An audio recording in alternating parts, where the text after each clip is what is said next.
All right. Good morning, everybody. So very much appreciate you taking the time to join me this morning. It's 2 minutes past the hour. I want to be respectful of everybody's time and get us started here.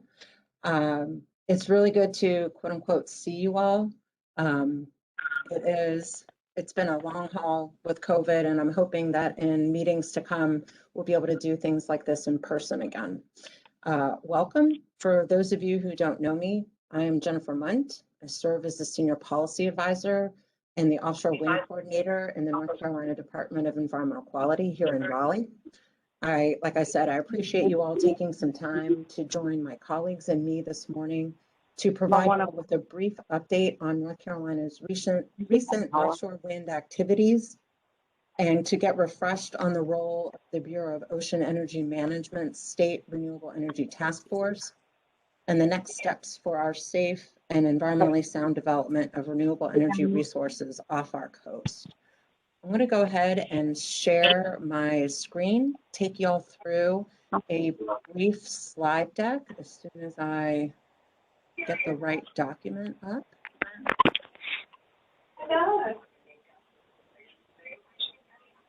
Let's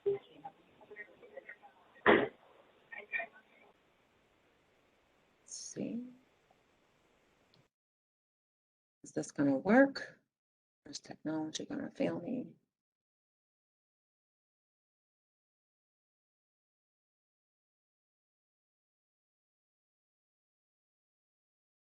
One more time. Let's see. Can you all, can maybe Casey or John Harden, would you mind unmuting and just letting me know if you've got my PowerPoint presentation in front of you? Yes, we can see it. Fantastic. Thank you guys so very much. Thanks, Dana. I got you there. Appreciate that. So before I go on, I mentioned at the top, if you would please mute your mics. And again, if you're joining us by phone, you can toggle your mute on and off by pressing *6 on your phone. This meeting is being recorded and it will be, and it will be posted online with a link that is distributed to everybody who was on this meeting and who received an invitation to participate with us today. Speaking of, some of you received an invitation to join us in this meeting because you are members of the North Carolina State Task Force, members who represent state agencies, state and/or local elected officials or their designees, and state tribes. You may also be an interested stakeholder with whom we have had previous or ongoing communications regarding offshore wind development. We recognize that it has been a good amount of time since the task force was last convened, and many of the players and interested folks might have changed. This meeting represents what we hope to be the continuation of the administration's efforts to provide regular opportunities for open and transparent communication with our state offshore wind leaders and colleagues in Boehm in this ongoing effort. I'd like to take a moment to introduce you to some of my colleagues who are here with us this morning. Jeremy Tarr, who is the Senior Advisor for Climate Change Policy for Governor Cooper, and John Harden, who is the Executive Director of the Office of Science, Technology, and Innovation in the North Carolina Department of Commerce. Our contact information will be shared at the end of this slide set. Also with us today from the Bureau of Ocean Energy Management is Casey Reeves. He is a project coordinator in the Office of Renewable Energy Programs and is working alongside our offshore wind team here in North Carolina on our ongoing efforts. So on the slide in front of you right now, just sets forth a quick agenda for the content that we're going to share with you today. I'm going to lead off and then I will turn over the floor to Casey after I provide a quick update on the recent activities of North Carolina's offshore wind and updates. So just to catch everybody up and level set the playing field as to why we are where we are now. In the fall of last year, then President Trump issued a presidential memorandum, which effectively set a moratorium on leasing the outer continental shelf off of our coast beginning July 1st of 2022. This essentially set off some activity here in our state, recognizing that if we didn't work with Boehm in an expeditious fashion, we as a state would lose the opportunity to potentially develop areas off of our coast if and when this moratorium takes effect. And so some other activities that took place and that are relevant to the present conversation include in March, the Department of Commerce here in North Carolina released a study covering offshore wind supply chain, workforce, and infrastructure. The study identified up to $100 billion in economic development opportunity for the state of North Carolina to support the development and implementation of offshore wind projects all along the Atlantic coast. That number contemplates North Carolina's active participation by developing projects off our own coast as well. Regardless, the opportunity is vast and is solidified and understood now much further by the findings in the study. Also in March, the Biden administration announced a huge commitment to offshore wind. It established a target of 30 gigawatts of offshore wind in the water by 2030. It set aside $230 million for ports infrastructure and intermodal infrastructure financing through the Department of Transportation, and then also set aside $3 billion for capital improvements and other resources for supporting offshore wind transmission, development, suppliers, and other financing to help propel the offshore wind industry. And those would be through loans distributed through the Department of Energy. And so this was a pretty substantial commitment from the federal administration. In June, Governor Cooper, just a few weeks ago, released Executive Order 218, which advances North Carolina's economic and clean energy future with offshore wind. The executive order does three main things. The first is that it sets a development goal for offshore wind off of our coast with 2.8 gigawatts by 2030 and 8 gigawatts by 2040.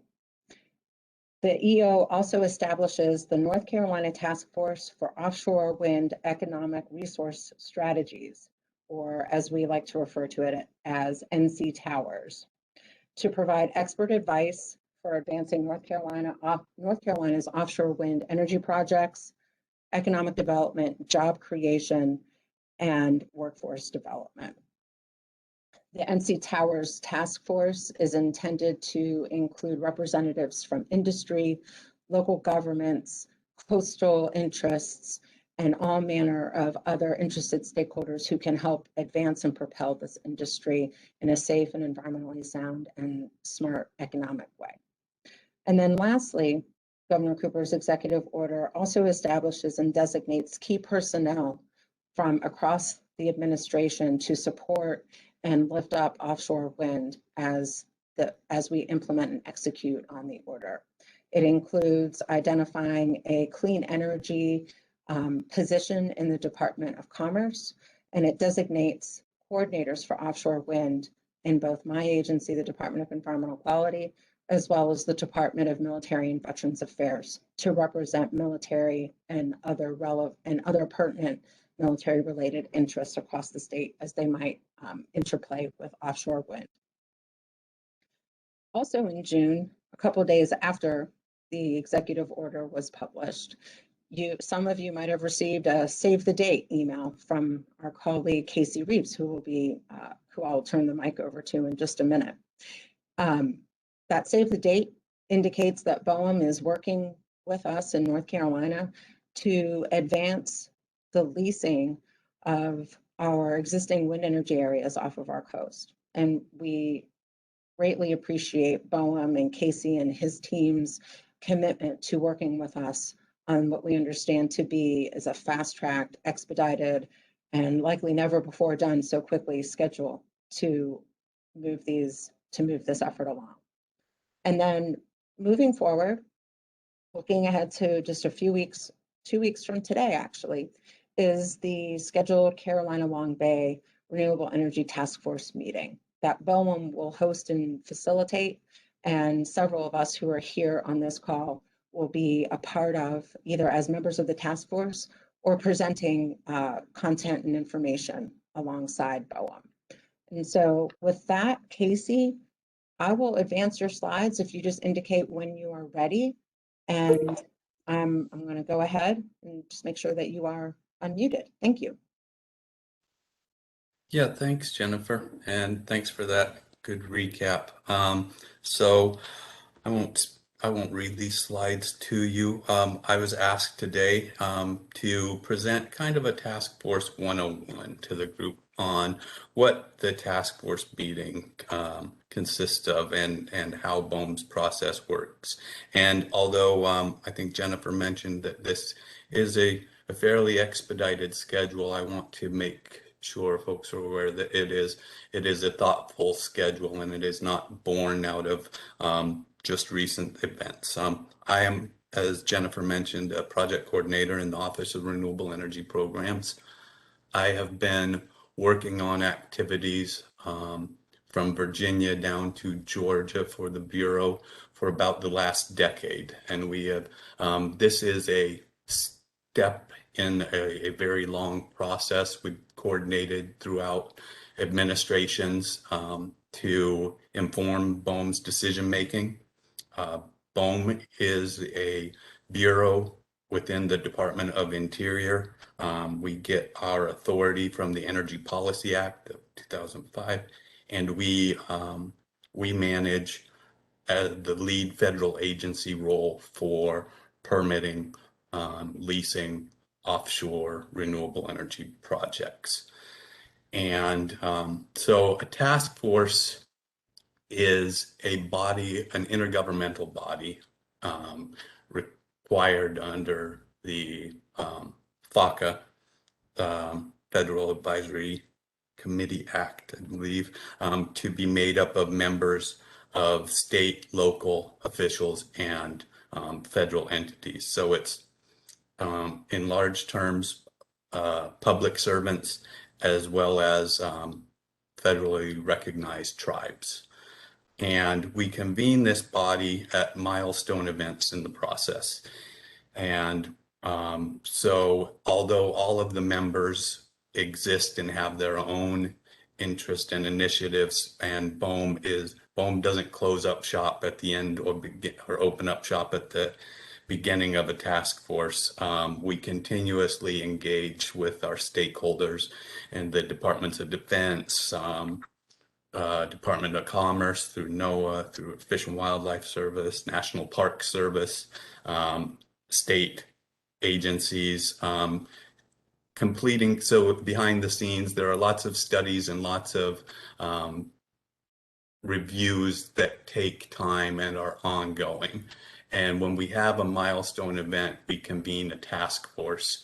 And the task of that body for Boehm is to inform our decision making, to bridge any gaps that we may not be aware of, to invoke a transparent process to local communities and interested stakeholders. So we are, as Jennifer mentioned, convening one on July 21st. So the format of that meeting is to, for the most part, it will be viewable publicly. The discussions throughout the day will be between task force members on the subjects that we have queued up, leasing off of Wilmington. This particular task force membership includes stakeholders from South Carolina, as well as these areas are largely within the shared space off of North and South Carolina. So with that, I think that covers the general focus of the task force meeting is to inform our director, Amanda Lefton's decision making as we go forward. So the topics to be covered at the July 21st meeting are, let me pull up my notes just to make sure I stay on task. They focus on the areas that we have identified for leasing or for removal from leasing, and the size, orientation, and location of the area. Today, I want to make sure that this body has the opportunity to discuss the elements of the task force, what it does, and what Boehm's process is going forward, and doesn't seem to be the task force meeting. I think all of, for the most part, what I understand from Jennifer, we have a lot of members who will be at that task force meeting on the line here, but also a lot of other just interested stakeholders. And so we try to make ourselves available at Boehm to provide a primer in advance of what to expect at that meeting, as North Carolina has graciously attended several of our meetings to provide the state's perspective. So let's see, just to go over the topics at the meeting and the history, I think it'd be good to advance the next few slides to show how we got to where we are, Jennifer. If you could just pause on each one, I think I can speak to them. So we've been planning offshore North Carolina for, let's see, our first task force meeting was back in 2011. And prior to that, we had, I think, ongoing engagement with North Carolina and Virginia, where it takes a while to get a membership and to convene a task force. So there was work going on as far back as 2010. And in that initial review, we came up with these 5 areas for consideration, and then reached out to the task force members, other federal partners, and could you advance it, Jennifer? We won't spend too much time on each of these. Through that discussion and through consideration of stakeholder input, we winnowed that down to 3 areas, and that was in 2012 end of, and then from about 2012 to 2016, we conducted an environmental assessment, a formal document, and we're winnowed the areas even further to the areas that you see here. And in 2017, leased the Kitty Hawk area to Avangrid Renewables, a subsidiary of Iberdrola. And we continued from 2016 forward to work with stakeholders on the areas off of Wilmington, Department of Defense, NOAA, Coast Guard, and the like. And could you go to the next slide, please, Jennifer? So here is just a general timeline overview of Boehm's leasing process. And we did have 4 nominations in the Wilmington areas back in 2015, but we had other stakeholder input and weren't ready to make a decision on those areas. So getting back to the fundamentals, I wanted to make sure you had a history of, we're not just today making a decision. This decision is born out of the last decade of reviews and input that we have received. And so where we're at for the task force meeting on the 21st is prior to having a Federal Register notice that publishes. We put together a proposed sale notice after the environmental review has been completed, and we develop a lease with mitigation and conditions within it and present that to the task force for review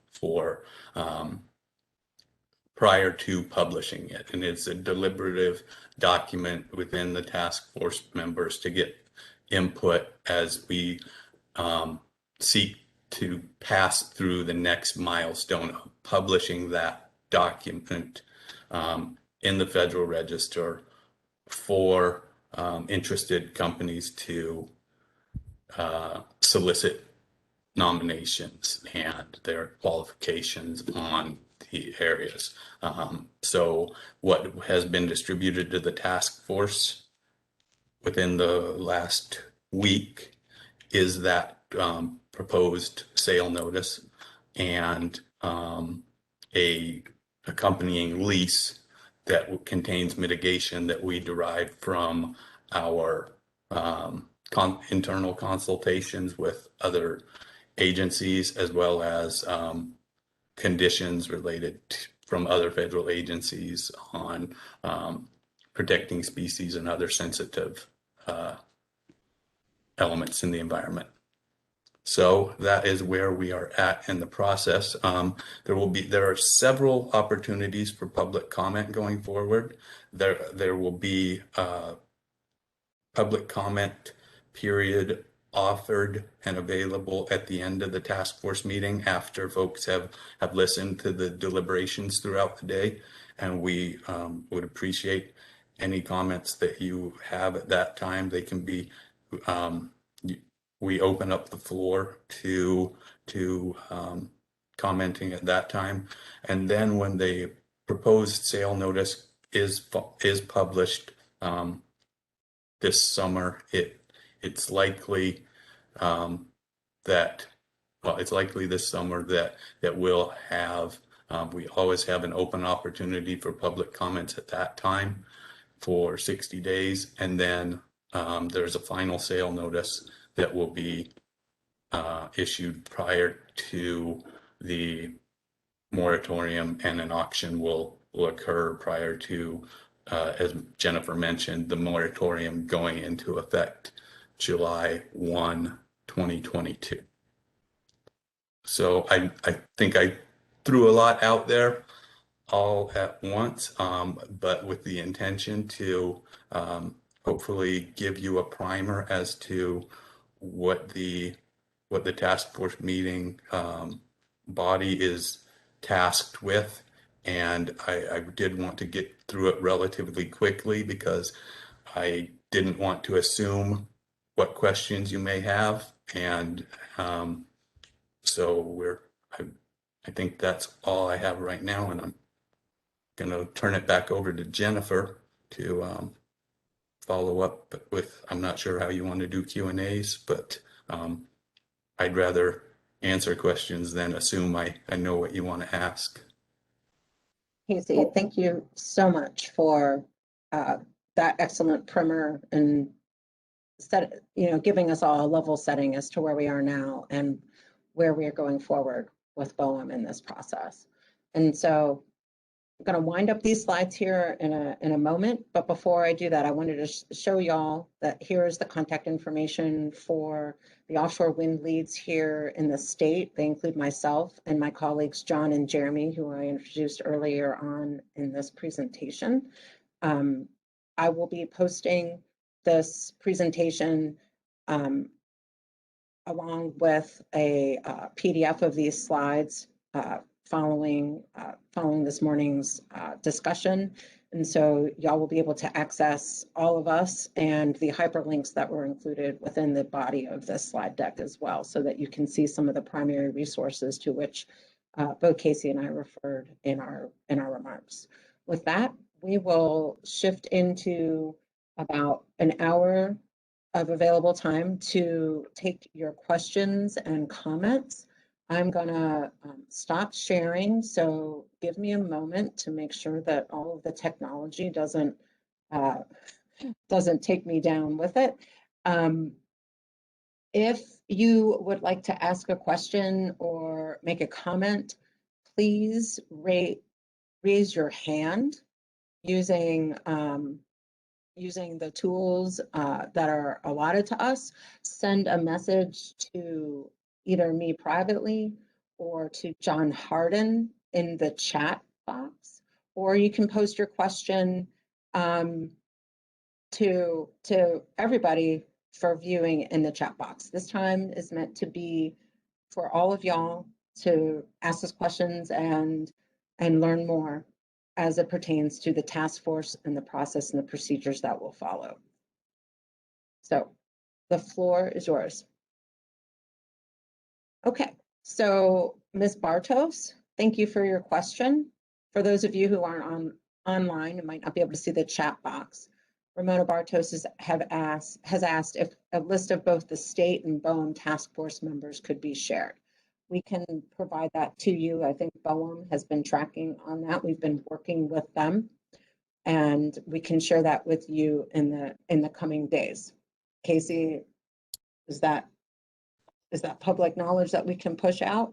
Is my understanding. Yeah, and the updated task force membership roster is typically posted. I think we usually try to get it on our website a week before the task force meeting. And it's a big list. I think I sent an email to 538 people last week.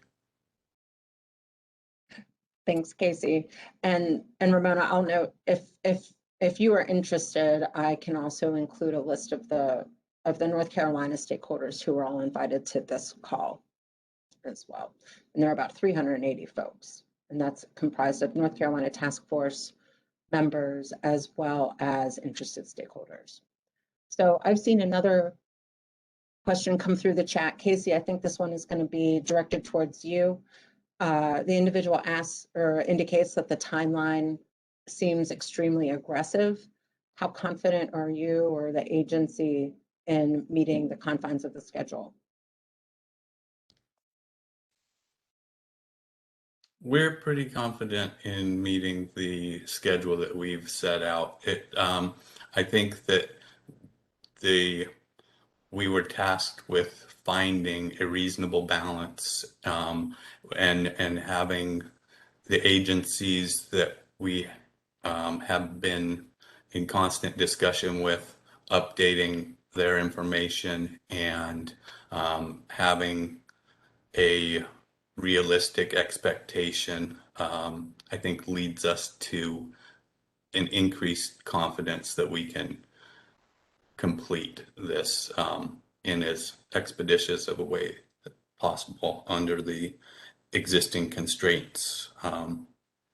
So we've set up a schedule to meet that and try to find any areas within that where we can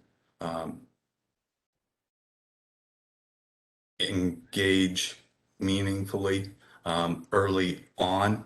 So this task force meeting is the initiation of that to make sure we're informed and that the director can make a informed decision in the time that we've set out. So we're pretty confident. We've been supported by other internal offices to the renewable energy program is very busy right now, but we have a lot of great people and we have internally directed more resources to this than typically we have had available in the past. So that gives us additional confidence as well. Thank you, Casey. I've received another inquiry, and I think this one is probably also best directed to you. The question is, are there other sites being proposed, or are the three areas currently selected the only ones North Carolina will be moving forward with? So we're currently focusing on what were historically the Wilmington East and Wilmington West areas. The proposed sale notice is for Wilmington East, with questions to the task force about the size of that and whether or not Wilmington West should be included. Okay, thanks, Casey. I see our friend Steve Calland has turned on his video. I'm wondering if that's indicative of him wanting to ask a question or if he's just trying to show off his COVID beard. Well, given the opportunity, sure, I'll ask a question.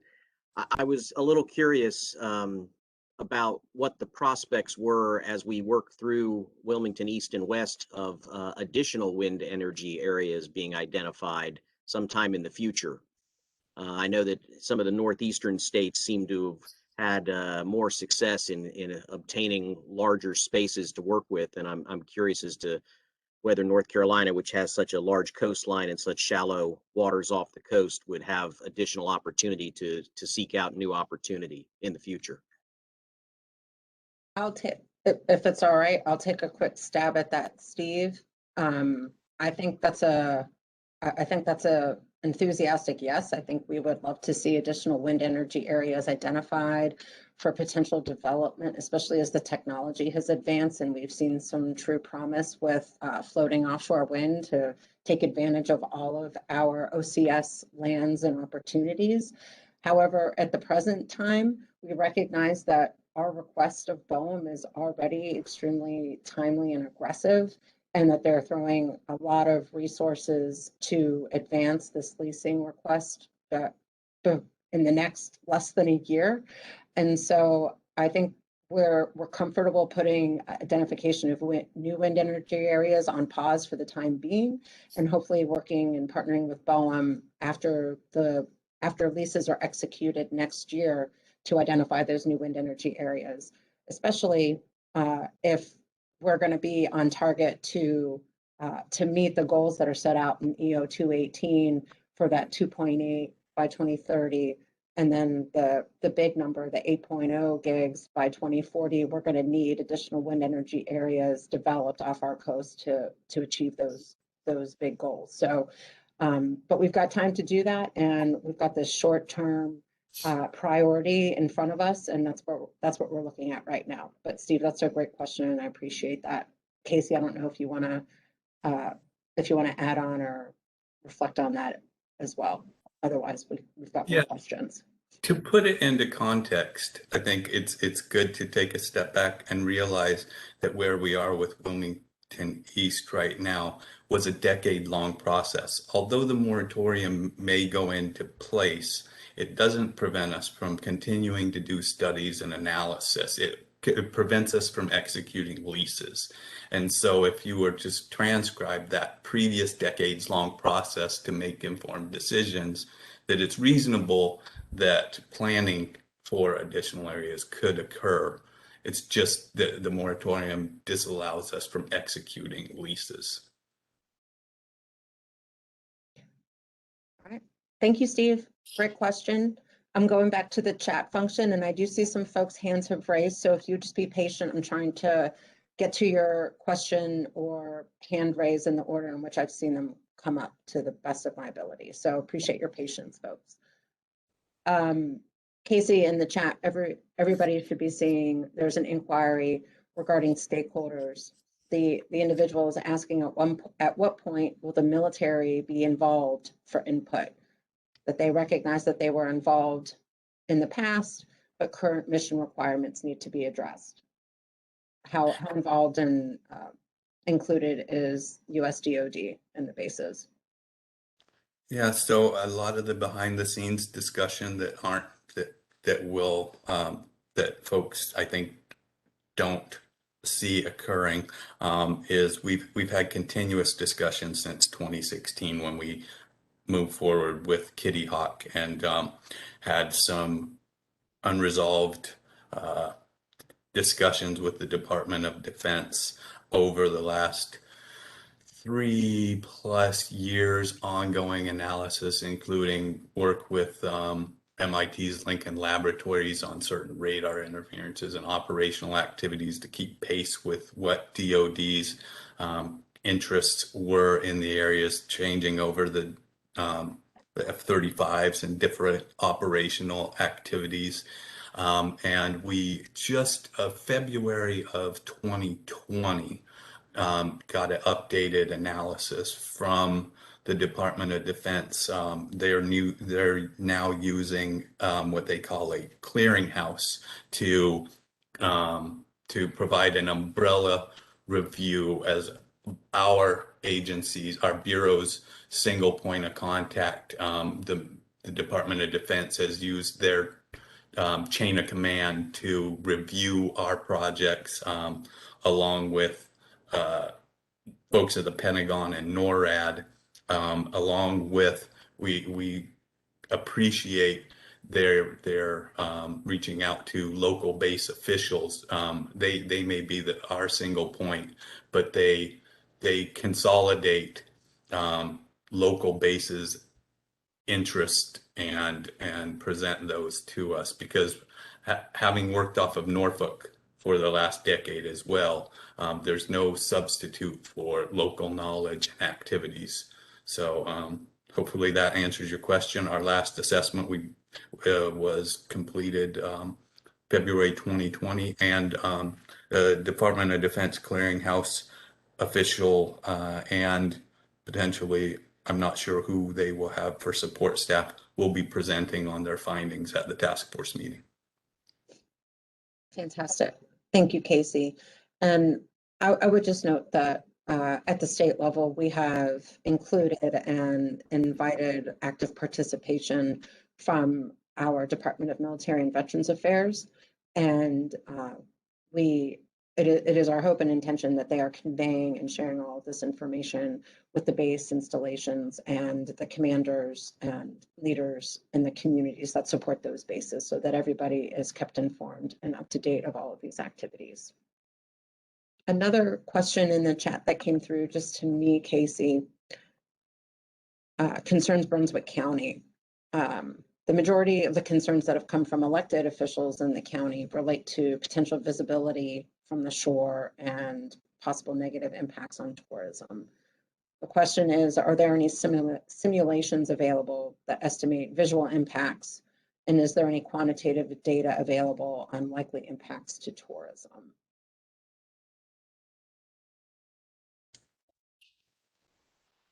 Yeah, we are currently completing a review of the previous environmental assessment that was done for applicability and appropriateness. And I think that I answered this question as well in the studies that will be and have been completed in the chat box. There's a link to the Boehm site with that. Okay. Thanks for that, Casey. Another question speaks to, and it might be related to what you've already answered, but another question speaks to the quality of the data that's already available on the existence and potential impact of these projects on individual wildlife species. The question is, what gaps has Boehm or other stakeholders, what have they identified that need to be answered before the assessment process is deemed complete? And can any additional data collection be completed within this aggressive timeline? Certainly. We are constantly checking with our federal partners, NOAA, National Marine Fisheries Service, Fish and Wildlife Service, Park Service. That is all part of the task force process. Okay. Thank you, Casey. And I believe you included the studies. I see that question in the chat box. I'm gonna shift back up to the participants list and catch some folks with hands raised. I see Melissa Whaling. I'm gonna unmute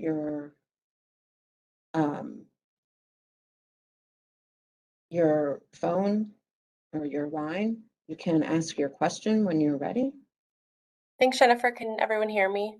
Sure can. Thanks, Melissa. Great. Thanks, Jennifer and Casey, for this awesome presentation. I just had a question about environmental permitting. I think this tracks with some of the questions that have already been asked, but has Boehm or the state given any thought to conducting specifically a supplemental environmental review for the Wilmington areas, given the passage of time and particularly with regard to the right whale, significant new information, including the designation of critical habitat and the federal designation of the unusual mortality event?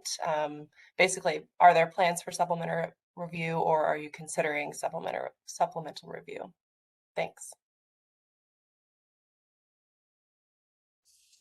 Yes. Go part ahead, of the- Casey. Sorry. Yes. Yeah, that's part of the process. Initially, just doing a blanket call to all of our task force members so that we have the most updated information as we do our environmental review, and then make a determination on what the next step is.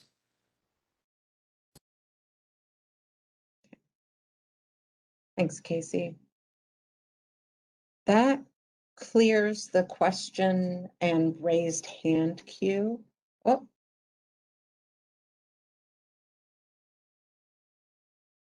Let's see.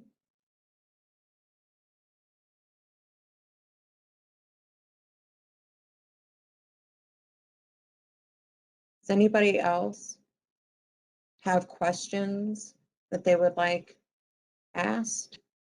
They would like to ask of Casey or me, or any of my colleagues here representing the state?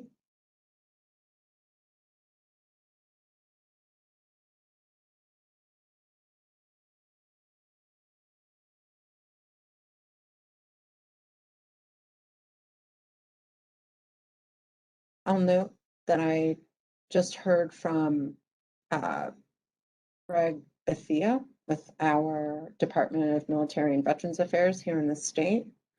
And unless, Greg, you jump in the chat and cut me off before I share this, just wanted to share on his behalf that the department has made several visits to the state's military installations. And during those visits, they've discussed offshore wind projects, and direct questions were asked whether or not those projects were asked of the base commanders and other representatives there. Will these projects negatively impact your mission? And the Department of Military and Veterans Affairs is in constant contact with our installations here in state and welcome the conversations and discourse on the topic. And I see that Catherine Collins with Southeastern Wind Coalition has shared a link to a study from Rhode Island with respect to tourism impacts or results from the Block Island project, which is 3 miles offshore, certainly within the viewshed of the coast. Yeah, and I will share on a personal note, having spent 8 years in the Air Force, we are cognizant, having worked as a crew chief on F-16s and 117s, we are cognizant of our impacts to military airspace and other operations. And so I think that has been a constant question because of the activities both from bases in North Carolina, but bases Shaw and like in South Carolina. So just adding that on a personal note. Hey, Jennifer, could I add a quick comment? I would love for you to. Thanks, John. All right. And so that study regarding tourism from Rhode Island is a great study. It shows actually positive impacts from the turbines as far as tourism. But one thing to note is that the Block Island turbines are within state waters, which is why they are 3 miles off the coast. All of the activity that we're talking about with respect to North Carolina would be in federal waters, which is much farther away than 3 miles. So visibility issues would not be the same as they would be in state waters. Thanks, John, for the clarification. Appreciate that. Are there other questions from our participants here? We set aside until 11:30, but I certainly don't want to keep everybody hostage on this call. I want to give everybody an opportunity to share and ask the questions or raise any flags that they might have in this open forum.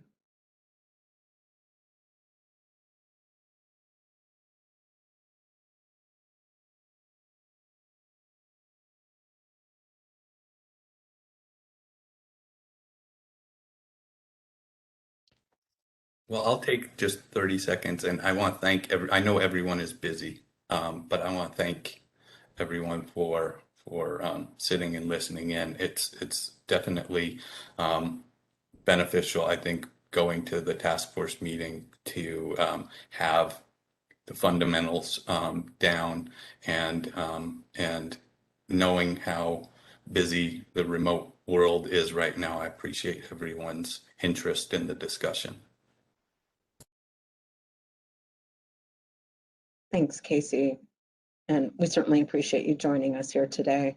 We understand how busy you are, and we're not your only project and responsibility. We know that very well. So I'm not seeing any more questions come through. I don't see any other hands raised.